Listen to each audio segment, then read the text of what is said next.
அந்த காவல் ஆய்வாளர் பேசும்போது ஒரு வீடியோவில் என்ன சொல்கிறாங்க, இந்த பொண்ணு வந்து ஏற்கனவே வந்து ஒரு இடத்துல வந்து புகார் கொடுத்துருக்குறாங்க. இப்போது அந்த புகார் இப்போ வரைக்கும் நிலுவையில் தான் இருந்துக்கிட்டு இருக்குது. அது மீதான விசாரணை இன்னும் முடிவடையலை. இப்போது நீங்கள் இந்த திருமண மண்டபம் இருக்கக்கூடிய இந்த பகுதி வந்து ராயபுரம் வந்து ஒரு பொதுவான ஒரு காவல் நிலையத்துக்கு உட்பட்டு வருது. அந்த பெண்ணோட புகார் கொடுத்த காவல் நிலையம் வேறு.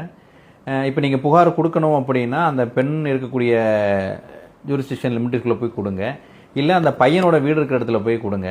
அதுவும் இல்லாமல் நீங்கள் ஒரு பொது இடத்துல வந்து இப்போ வந்து பிரச்சனை பண்ணுறீங்க, இது வந்து பிரச்சனை பண்ணுறனால தான் நாங்கள் இங்கேருந்து உங்களை கிளம்ப சொல்கிறோம்னு சொல்லி காவல்துறை தரப்பில் சொல்கிறாங்க.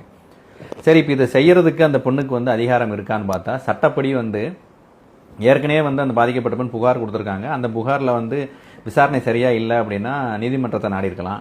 நீதிமன்றம் மூலம் எஃப்ஐஆர் போட வச்சுருக்கலாம். ஆனால் ஆல்ரெடி எஃப்ஐஆர் போட்டிருந்தாங்கன்னா கன்சர்ன் ஸ்டேஷனுக்கு போய் இப்படி வந்து அந்த எஃப்ஐஆர் பெண்டிங்கில் இருக்கும்போதே இவங்க மறுபடியும் வந்து ஒரு திருமணத்துக்குள்ளே போகிறாங்கன்னு சொல்லி அந்த காவல்துறை உதவியோடு இவங்க வந்து தடுத்துருக்கலாம். இப்போ அங்கே போகிறதுக்கு உண்டான நேரம் இல்லை அப்படின்னா இப்போ இந்த லிமிடேஷனில் இருக்கக்கூடிய இந்த ஜூரிஸ்டிக்ஷனில் இருக்கக்கூடிய காவல் நிலையத்திற்கு சென்று இந்த மாதிரி சம்பவம் நடக்க போகுதுன்னு சொல்லி அந்த எஃப்ஐஆரை காமிச்சு நீங்கள் வாங்கன்னு சொல்லியிருக்கலாம். இல்லை ஒரு 100க்கு ஃபோன் அடிச்சிருக்கலாம். இப்படி எவ்வளோ வழிகள் இருக்குது. அவங்க வந்து சட்டத்தை சரியாக கைட் பண்ணாமல் அந்த பொண்ணை வந்து ஒரு பிரச்சனையில் கொண்டு வந்து அந்த ஆதரவாளர்கள் எல்லாமே நிப்பாட்டியிருந்தாங்க. இது அவங்க சைடு தப்பு. அப்போ நடக்கும்போது என்ன ஆயிடுதுன்னா லேண்ட் ஆர்டர் கெட்டு போகிற மாதிரி இருக்குது. ஒரு பப்ளிக்கில் வந்து நின்று வந்து பிரச்சனை பண்ணுறீங்க, 10 பேர் ரோட்டில் உட்காடுறீங்க, மண்டபத்துக்கு மேலே பிரச்சனை பண்ணுறீங்க, இப்படிலாம் பண்ணுறீங்க. அப்படிங்கும்போது இது ஒரு பப்ளிக் நியூசன்ஸு, பெரிய இடைஞ்சலுங்கிற மாதிரி காவல்துறை தரப்பில் சொல்லி, ஏன் உங்கள் வெவ்வேறு இடத்துல இருக்கக்கூடிய பிரச்சனையை என்னோட லிமிட்டுக்குள்ளே ஏன் இப்படி பண்ணுறீங்கன்னு சொல்லி காவல்துறை தரப்பில் பண்ணுறாங்க.